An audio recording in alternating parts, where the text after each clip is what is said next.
last actor you were mistaken for? Yeah, God, it was one of the Franco brothers again. Probably Okay. last week, someone was like, excuse me," and I turned around and I was like, "Here it goes. Are you Dave Franco? Fuck you." That turned very quickly. Prepare your ears, humans. Happy, sad, confused begins now.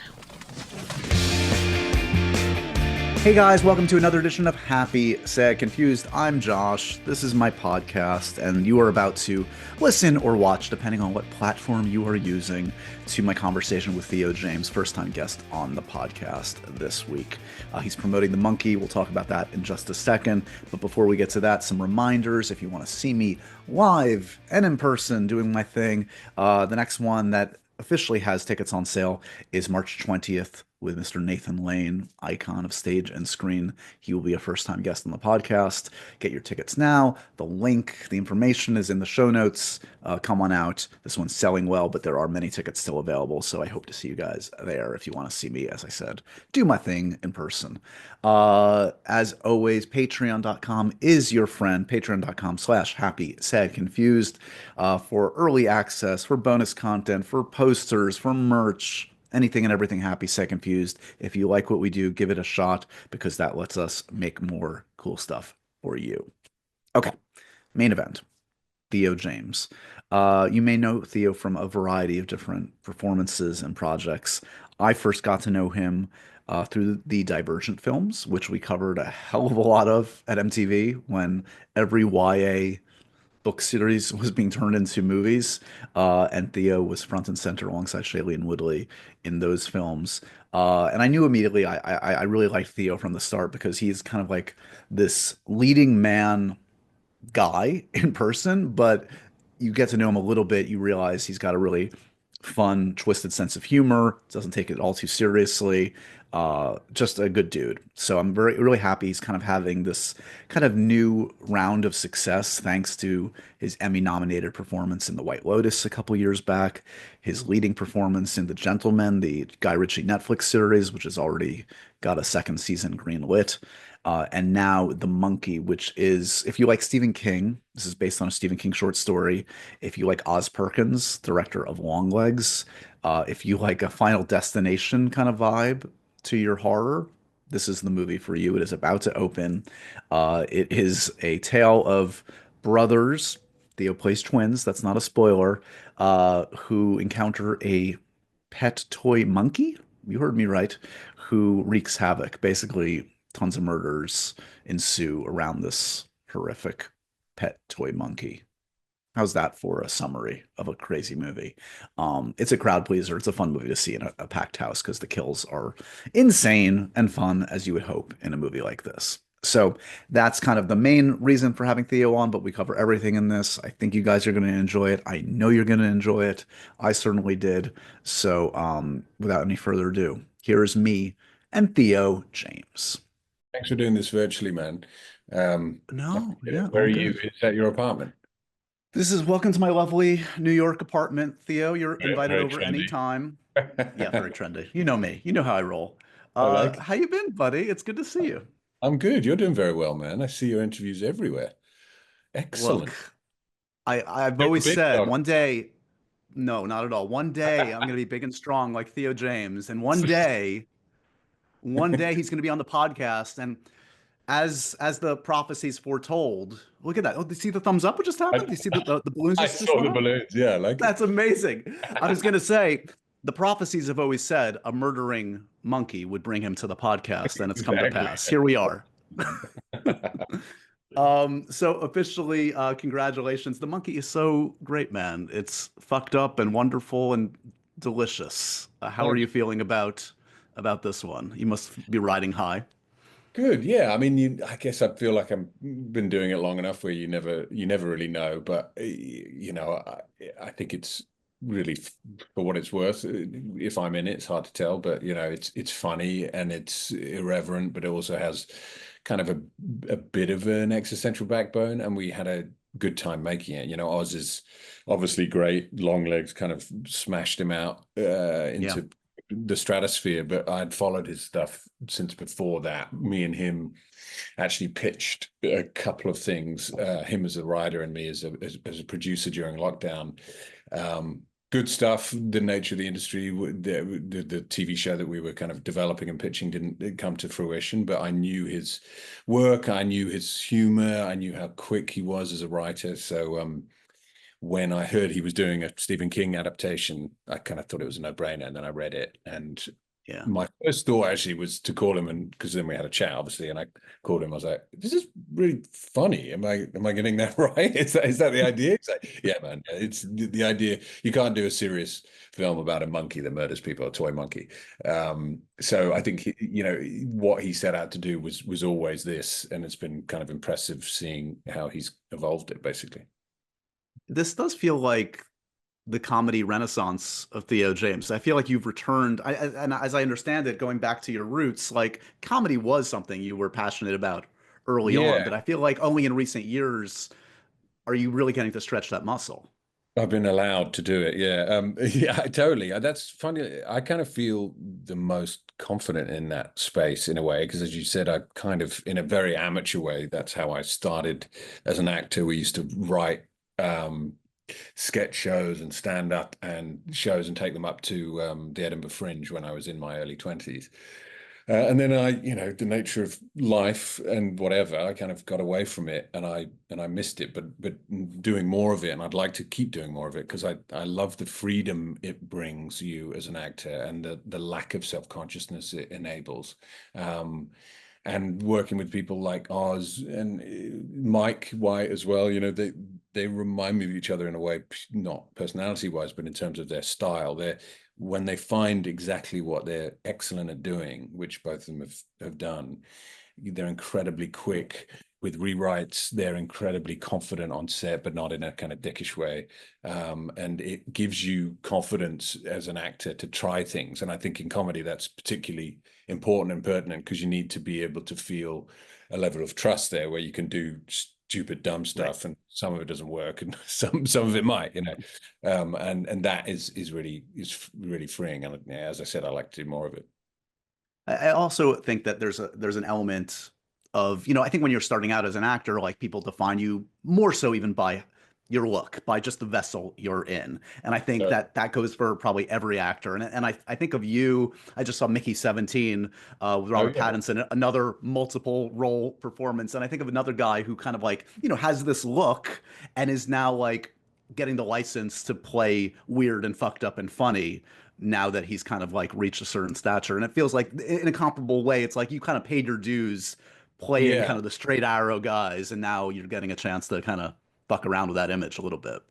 Yeah, and push the boundaries a little bit. And he's a great actor, Robert Pattinson, and he did that certainly for kind of our generation of young actors at the time. Now we're getting kind of old and decrepit, but he was smart in taking risks and doing things that were unexpected, and I think that can really pay off. And I think about even Colin Farrell or someone like that. He is best when he's doing weird, strange, offbeat characters, because there's a richness there, and you want to circumvent any assumption of who you are or the roles that you played before. And quite frankly, when you're coming up as a young actor, you're hustling, as you always are, because that's the nature of the game. But when you're literally just starting out, you don't. You kind of got to ride the tides that are given to you, and you don't always have the control that you would want. Well, it kind of dovetails, if you allow me, like with kind of the themes of this film, which is all about kind of like, is fate intervening? Are we in control of our own destiny? And like, I always have this conversation with actors, and like most people don't realize it. Like 95% of actors out there are kind of just taking what they can get. Like you have the luxury of choice is so few and far between. And luckily you have that to a degree, but like very few have, are Leonardo DiCaprio and can just kind of like go through the board, and you're just making the best of what you got. Like, have you felt at a certain point, have you come to terms with kind of like how much control you can have over your own career? Like, how do you kind of navigate that as you age into decrepitness? Yeah, exactly. Yeah, you're under a false illusion that you have control, especially when you start out, and you really don't. I've also learned that um, naively when I started, you read a script and you think, oh, there are cool parts of it. There's an element of interesting character evolution, but it's a kind of 5 out of 10. But we can fix that, and Right. you never can fix it. If it's not there, it's It's always going not to be there. It's not there. yeah. We'll plus it up on the day. We'll figure it out. Yeah. Yeah, exactly. So really, you've got to, as much as you can. Again, you don't always have that luxury, and that can change moment to moment. But choosing people who are good at what they do. I mean, particularly, directors with good material. I know that sounds like an obvious thing to say, but there's a naivety, I think, when you first start out that you can just kind of mold stuff and make it better. But inherently, it has to be a good piece, and has to be a confident voice more than anything. And it doesn't always turn out the way you want to. That's just life, isn't it? But those are the choices that you have some control over. Beyond that, you have to let it go to the winds, as it were. Can we talk a little bit about the Go to the winds? go to the winds? That old chestnut. The excitement of playing dual roles in this. You're playing twins. I mean, you're following like a long line from Lindsay Lohan to Jeremy Irons. They've all done it, and here you are, Theo. Yeah. I have done it. Let's. Yeah. I did it once before for a kind of short-lived HBO TV show, which I enjoyed doing, but it was a good learning curve this way, because it's a great thing to do, because you get, especially with this, because you're playing two sides of a coin. You're playing the Hal character is the more kind of grounded, kind of straight guy, sardonic guy, and then you have the insanity of Bill, who's just a complete maniac. So you can kind of do two things at once there. But what I learned from doing it initially on the Time Traveler's Wife was you kind of have to know 60% of what you're going to do, as in you don't want to plan it so much that it affects naturalism, because that's what we're aiming for, hopefully. But you need to know what you're doing, because I found in that I would end up trapping myself into a performance on one side of it, if it makes sense. Because if you're performing with another actor, and then you turn around and the actor does the side that you've already done, obviously. But if you are not aware of how you're going to play the other part, you suddenly find when you turn the camera around and you're playing the other part, you're stuck in a rhythm, and you're being forced to make choices that you didn't want to make, if that makes sense. So that's the boring side of it. But the exciting side of it is to being able to do anything. And certainly with Bill in The Monkey, Oz and I were like, let's push him the hardest we can. There were moments where I was kind of crawling around like a dog, yelping and licking microphones. None of it made it in, but thank fuck. But to have the freedom to do that and not feel stupid, or at least to feel stupid after the fact, enables you to find little pieces here and there. Elevating my style used to mean breaking the bank, but with Quince, I get high-end, versatile pieces at prices I can actually afford. Now I can upgrade my style by snagging killer luxury essentials that sync with my vibe and wallet, and I can personally attest to this, and more importantly, my wife can too, because she is in love with her 100% organic cotton knit blazer. She loves it because she can dress it up, she can dress it down, it's comfortable, it's relaxed, it's appropriate for work and for going out. The best part is Quince has all the must-haves, like Mongolian cashmere crewneck sweaters, iconic 100% leather jackets, and versatile flow-knit activewear. Plus, all their items are priced 50 to 80% less than similar brands. Indulge in affordable luxury. Go to quince.com/happysadco for free shipping on your order and 365-day returns. That's quince.com/happysadco to get free shipping and 365-day returns. Quince.com/happysadco.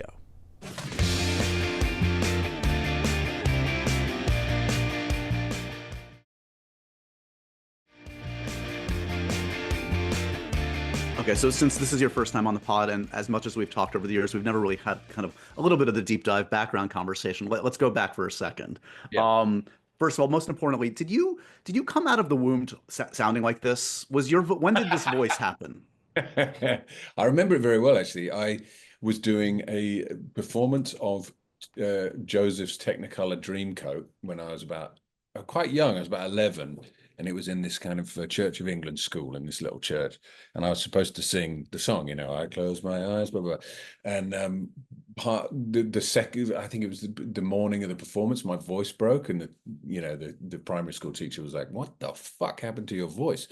And I sounded terrible and couldn't keep key as well, so it was incredibly embarrassing. But my yeah, I don't know. Otherwise, my dad has quite a similar voice, and we get mistaken for being the same person on the phone. And we used to call it as kids the raw voice, because you'd hear him and he'd be like, "Rah, rah, rah." Like, shut the fuck up, Dad. But I always think of, well, when I first met you, of course, I think it was on the set of Divergent, and I remember meeting Jai, and thinking, I am not a man. I am a child. I'm not of the same genetic species as these guys. no, we just don't Well, pretend. then I realized you guys are just dorks. You guys are just like me, basically. But the voice I've actually Yeah. enjoyed over time, actually, because I do some voice-over stuff as well for, Yeah. and this sounds fucking actory and wanky, but I enjoy that side of kind of performance as well, because there's a lot you can do in that space, and I love accents, and I love the nuance of that, because there's a lot to it. I mean, even the American accent, I think there's a misconception that it's easy to do, but there's so much more to it than just rounding Right. your R's. There's a complexity to it, and I love the nuance of that. You mentioned voice acting. You did a voice in X-Men '97, right? I did, yes, that was very fun. Were you a comic book kid? What were you into? You were a '90s kid, so what were you into? I was into, like classical literature. Not buying it. Nope. I wasn't a comic book kid, I have to say, because in Britain it's less of a cultural thing, if I'm totally honest. It wasn't something that I was exposed to, or friends were reading at school, or my brothers were reading. As a young kid, it was movies really, and pretending to like football. My brothers love football, and I fucking was always shit at football. But as a young British kid in the '90s, you had to pretend that you were a big football fan. So that was kind of where I started, learning how to act, is being like, yeah, yes, I love fucking Man City. Yeah, get in, son. Having no idea. So what were the actors or films that you were obsessed with? What could you recite by heart? What actors were the first ones that you really started to follow?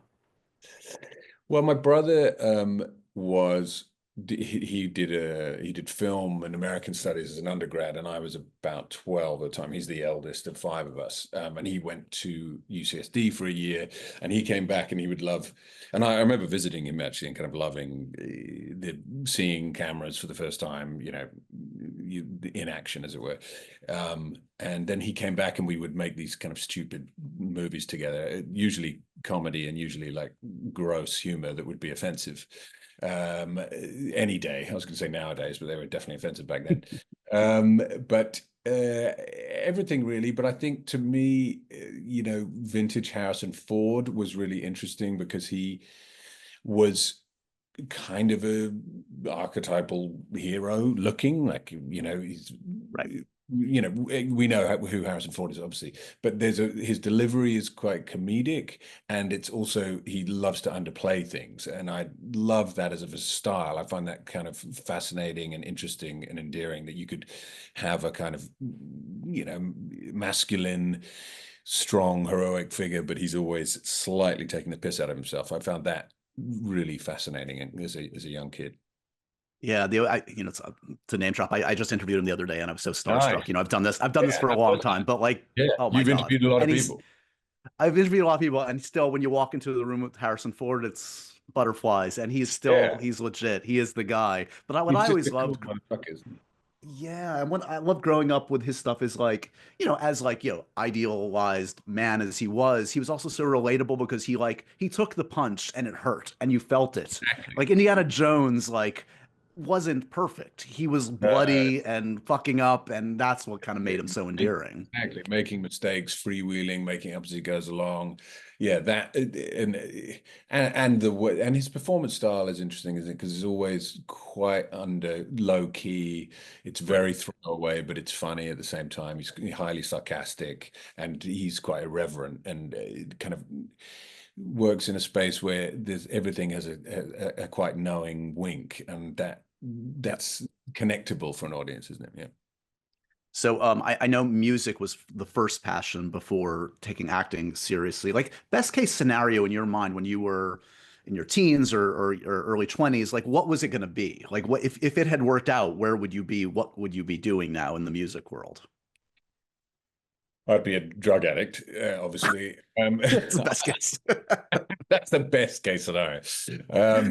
I think music because if I'm honest, I loved. We're talking about kind of control, and it is very different. And I never did it to the heights of what other people have done, but the modicum that I experienced it, it's your stuff, it's your words, it's your rhythms and melodies, and you're completely bare bones in front of an audience. And I think the high from that, you can get that from theatre to an extent, but it's quite different from working filmically. I think I Right. like screen because of the nuance of it, and the naturalism is really interesting to me.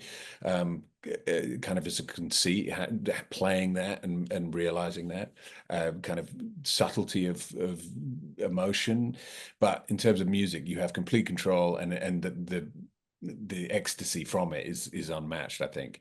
But I sometimes joke to my wife, and I think I'll be, 4 times divorced and, some kind of deep fuck up. So it's probably a better choice. And frankly, I kind of tried, and if I'm totally honest, I tried to an extent where I think I had opportunities where if it would have happened, it would have happened, if that makes sense. So Yeah. I've made my peace with it. And It's now all it it, says some yeah. yeah. I was gonna say it says something when like acting is the stable alternative to the other career because it's like this is maybe the second most unstable line of Yeah, work you found. exactly. Yeah, exactly. So I guess so you're working for a bit before Divergent happens. I'm curious, like what was there a near miss that you thought was going to change the career prior to that opportunity when you look back, like something that felt like a potential game changer, whether it was a job you almost got or whatever? Not No, I can't, not really. I felt like, before that, I before that I'd come out of university, and then I went to the old Vic, and I had a bunch of student debt, and I was just kind of hustling, really. Um, that afforded me an opportunity to do some different things, but it also came with its own slight poison chalice of the type of material it was. It was also kind of the fatigued days of a subgenre, right? It was YA, young adult, and I think there'd been a glut of material like that, and that came towards the end where audiences had a bit of fatigue towards it. So, and that's kind of talking objectively, where you can't when you're actually doing the thing. Right. But it was interesting, but it made me realize more the things that I didn't want to do, if that makes sense. I'm not sure green screen. I don't think I'm Yeah. not that way inclined. I'm not particularly good at that, to be honest. So that was a big learning curve for me. But before that, it was more just a hustle, to be honest, paying off fucking shitloads of student debt. Yeah. And trying to vaguely make choices, but as you said, in reality, you're just trying to pay your bills at that point in your mid-20s. I mean, I don't want to revel on because I know, like, Divergent kind of, yeah, kind of, it went off the rails by the end, sadly. But like, you go into it with the best of intentions, and Neil Oh, Burger's a right. great director. That first film, I think, like, there was a lot of potential there. Like, what are the happiest memories you have of making Divergent? I mean, that group was amazing. That group of actors is fantastic. Happiest memory is me crying in my trailer in Georgia Yeah, when it was 41 degrees Celsius. No, I think, Neil, I really enjoyed. He had this idea of, his touch points were like Black Hawk Down for it. He wanted it to be Right. kind of dark and dirty and frenetic, and I thought that was an interesting way of tackling something filmically like that. Um, and yeah, and Chicago, I think the first one was from Chicago, and then later it moved to Atlanta. I think that is an interesting environment in terms of how the thing looked, the age of the city. I enjoyed that, and thematically, there's some interesting themes, in that film. But yeah, Bergie, I'd say I enjoyed Burger Boy. Yeah. Was there a period? Okay, so the series comes and goes, and then it's time to kind of figure out what's next. Like I know, for instance, like Shailene's talked openly about like thinking about like she took a break. She's like, I'm not sure I want to act for a minute. Like, did you have a bit of an existential crisis for a bit? It seems like, look, thankfully in recent years we have, Guy Ritchie, we have White Lotus, we have this. You found kind of like your niche, but like, was there a period of kind of like figuring out what's next after something like that? Yeah, definitely. I think the experience was a mixed one for me, and considering it wasn't like I'd always wanted to be an actor since I was 2 or whatever. We talked about the music and other things. So yeah, it was more yeah, trying to figure out how to have a bit more control and how to do things that were satisfying in some kind of it sounds pretentious, but in a kind of creative way to feel satisfying. I also found that I started, which is a similarly hard thing to do, but I started producing and making things, Right. and that was a big learning curve, and hard as well. It's even harder, to be honest, because as an actor, you drop in, and if it's good or if it's bad or if it's an okay experience, you do it, and then you fuck off and you forget about it, and then you do something else. But birthing something, hustling the rights from a newspaper, convincing the writer that you're the right person instead of selling it to a studio, then convincing a writer to write the treatment for less than they could get from someone else, then taking it out to pieces of talent and packaging it, then taking it to market, then making it for the budget that Yeah. you didn't, all those things. But what it afforded me was to kind of understand the industry a little bit more and understand the machinations of it, and that and a bit of age just made me a bit more relaxed, I guess. I think in my youth and in my 20s, I was quite kind of aggressive and wanted to have control where I didn't really have a modicum of control, honestly. So that afforded me to relax a little bit, I guess. But the nature of the industry, you're always having existential crisis, honestly, because and that's not a bad thing. But there are great there's great creative things to be gleaned from being an actor or making a living from doing TV and film. But at the same time, you're not saving lives. So sometimes you end up reflecting on the bigger picture, and life is incredibly short. And what do you want your children to remember you for? You need to make choices that feel true to yourself. And sometimes I think when you're a young actor as well, you compromise, on your own sense of self and your own moral standing. And I think probably not compromising is the stronger thing, because in terms of longevity, in terms of your own self, that's going to be this hold you in the best regard for yourself and for people around you for the rest of your life. And again, that links film, which I'm not doing because I'm changing the subject, but that has always fascinated me about the idea of the shortness of life. There was quite a lot of kind of death in my family, and it makes you reflect and understand about how short the moment is, and realizing that we've got a pretty short time here, and to take advantage of it and to enjoy it while you're here, and not not compromise where you can.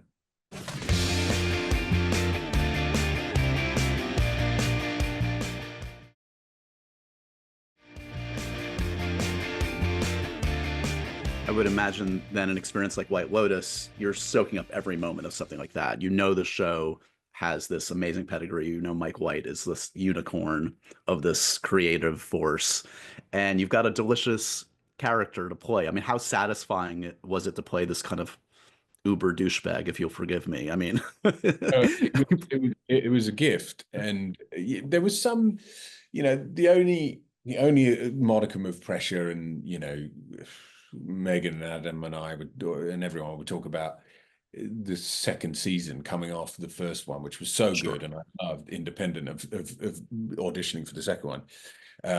How do you kind of recapture that, especially when it came out and it was a kind of a sleeper hit, the first one? People weren't, it was COVID and it was post-COVID, and people weren't kind of expecting it to be as nuanced and incredible as it was. But otherwise it was a real gift. A great cast, as you say. Mike is at the height of his powers. He's able to tap into a comedic understanding of greater and larger themes about humanity in a really fascinating way, and as a result, he's incredibly quick as a writer. He's incredibly confident, and those things embolden you as an actor. And again, that was kind of the first time, as you said about comedy, the first time I'd really been able to get back to it, and it was really so gratifying to do, because I was like, oh, I feel kind of comfortable in this space. And in terms of him, I've said this before, but I've just known so many versions of that character. I mean, you live in New York. You must have met those dudes. They're fucking fascinating. They're disgusting, but they're fascinating. And some of them, the charming ones, there's a lot of not charming ones who are just boring as fuck. But the charming ones, you love to hate, but also you like hanging out with occasionally for a few hours. They're fascinating. So playing. And some of him is me as well, and some of him is based on these people we've met along the way. I've been watching episodes of the new one. I feel like you and Patrick Schwarzenegger might have a good conversation. There's a little bit of Cameron in his character. I'll venture, maybe not on your level, but he's in the lineage. There's a little bit of Cameron in everyone, even you. Sadly, there's the warning of the day.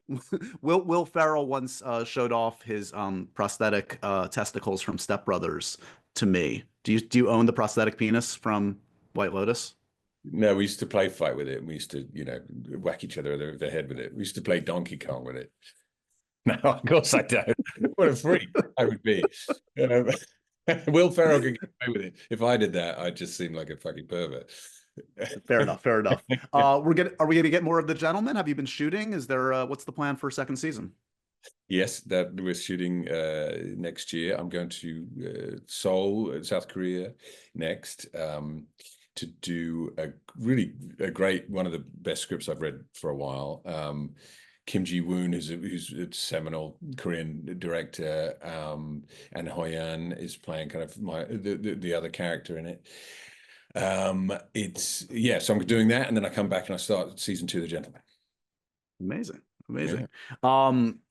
Do you get more of a kick out of the James Bond stuff, or do friends and family? When that's brought up, does your phone light up with friends and family ribbing you or saying, "Go for it, man. Yeah, we got you"? Like, what's the narrative within your own life? Or do you kind of just try to stay away from the betting odds, the whole thing, the James Bond thing? There's no narrative amongst my friends, because they would say, are you joking? And the adage, which I've said before, but was from one of my school friends I'm still friends with now, is when it was, it's muted to any fucking actor between 20 and 40. I mean, literally any male actor or female actress. The adage was, oh yeah, you'd be the first Bondopolis, the Greek Bond, with hummus, and no, it's not really something that's ever talked about, honestly. You've never practiced in the mirror saying Bond, James Bond, just to see if you can pull it off? Only in front of you, my friend. When we're That's between us. covered in oil. That's just for me. Have you done more musical auditions or superhero auditions in your career? I'm surprised neither has happened yet for you. I've done superhero, or what was it? A musical. Or a musical, yeah. I'd like to do a musical, actually. I don't think I've ever auditioned for one. Maybe I did a bad audition for oh God, you know, You Hugh got Mamma Jackman, Mia. What do you got? Oh, French Revolution. oh, What's Les it? Mis. Les Mis. Les Mis. Yeah, Yeah, yeah. No, and I've done some over the years, especially when I was younger, but I haven't done one for I mean, probably a decade. But I remember. Again, I've told this story before, but so apologies. But like in my first year as being an actor, Conan the Barbarian was being cast, like yeah. The Momoa one. Yeah, the yeah, yeah. Momoa, and obviously, it's not going to be fucking me. But I remember going, and I'm going in with a bunch of young dudes, and we're all nervously waiting outside, and we went in, and it was like a page, and it said the top line was. Do that and you die. And then the end line was something similar, whatever. So I went in and I said the line, and then I said the other line, and the casting director said, "What are you doing? What about the whole bit in between?" I said, "Oh, well, that's the bit when he rides, he's on a carriage, and then he like stabs someone, throws a spear at someone." And she's, "Yeah, no, you got to play that." I played terribly badly, and I never do anything like that ever again, I think. Oh, so sad. What about spandex auditions? You've worn a cape. You've worn spandex in an audition, I would venture. No. No, never, no. Have you? And you're, yeah, me. Yeah. I almost got Batman. Pattinson just beat me out. Yeah, it's a shame. I never have. I swear my life. No, never. I'm not hunky enough, I think. Yeah, You got that's to be it. real. That's the problem. In our waning time, you're going to answer the happy, sad, confused, profoundly random questions. Theo, are Great. you ready? Do I do Okay. scattershots quickly, or can I think Well, about it? lean in, lean in. If Okay. you have some, elaborate as you will. Dogs or cats? Are you a dog or cat guy? Cats. Interesting. This is the You want minority opinion, but yeah, Yeah, tell but me. my daughter loves cats, and I always say, well, we can get a dog because I think it's kind of cooler to have a dog, right? Maybe and kind of No countryside. judgments. I would say so because I'm a dog Yeah, owner, but that's just me. but she loves cats, so Okay. okay. Okay. I'm not going to argue with your wonderful She's daughter. I would disgusting. argue with you, but not. What do you collect, if anything? I love cars. I love old cars. Not that I have thousands, but obviously, but me and my brother used to be really into that as kids, and he was better at it than me, and we both had these old Mark II Golfs, and we would do them up. And when I say do them up, I was always fucking terrible at it, but he would help me with it. But it kind of started my obsession with cars. My first word was car, because my bedroom window overlooked a kind of busy street, and I would watch the cars go past, and sometimes double-decker buses would come by, and on the upper deck they'd see some little kid being like, so I love the kind of the smells, they remind me of a time gone by, that to me is my crux. Nice. Do you have a favorite video game of all time? One you've spent too much time playing, perhaps? I was never a huge video game guy, but at university we used to play Tekken a lot, and I enjoyed Tekken. Yes, Tekken I was obsessed with for a short time. You? What about This, you? I'm older than you, so I go back to Are like the you? Ms. Pac-Man. Yeah, I'm 48, man. I'm falling Fuck off. apart here. Yeah, What yeah. are you doing? So it's You over. put you Oil must away. I just you bathed put myself in stuff it. in your face. Stop it. You Go look, on, you. I didn't know you're 48. Very good. Very good. This is the Dakota Johnson memorial question. She asked me this. It's a very important one. Would you rather have a mouthful of bees or one bee in your butt? I'll definitely one be in the butt, right? Because it's either going to be very painful or it's going to bring you to orgasm. It's sensible thinking. What's the wallpaper on your phone? Kids, my son and daughter, yeah. Last actor you were mistaken for? Oh God, it was one of the Franco brothers again. probably Okay. last week. Actually, someone was like, excuse me, and I turned around and I was like, here it goes. Are you Dave Franco? Fuck you. That turned very quickly. What's the worst note a director has ever given you? I would say a non-vocal one of this. Oh, do you have any thoughts, any notes? He's like, we're going to do something else. I'd say that was the worst note. Heartbreaking. I'll just go back to music. I'll try something else. Exactly. And then finally, in honor of Happy, Sad, Confused, an actor who always makes you happy. You see them on screen, you're happier. Okay. Or do you want me to say them as you go? I thought you were going to do Fassbender. I love Fassbender's face. I think when you put a camera on his face, So good. he just whatever he does, he's just interesting. I like the lines on his face. He's got big eyes. He's interesting, and he makes me happy. A movie that always makes you sad. Probably that Italian movie. Oh God, what's it called? Are you going Cinema Paradiso? Life is not so. No, Life is beautiful. Yeah, that's the other one. Yeah, one of those two always comes up. Yep. Good call. And finally, food that makes you confused. You don't get it. Why do people eat that? Oh, Korean barbecue. Really? Yeah, I just think it kind of you end up coming. It's kind of brightly lit, and you're a bit hot, and It's the ambiance more than the food, even. And you come out, and you kind of shirt is a bit, smoky, and my face is covered in sweat, and I'm crying. I'm scared. I'm confused. I don't know where I am. Describes so many situations with you, though. He's sweating. He's crying. What's going on? Okay, no Korean barbecue when we hang out next. Hopefully we'll see each other in person. It's been way too long, buddy. I'd love to come on. Yeah. Where do you do it? You do it in a cool, trendy room somewhere, right? I run around New York, wherever they'll have me. Okay. You don't have a spot. But yeah, you don't have a. Okay, cool. No. But next time you're in New York, let's catch up.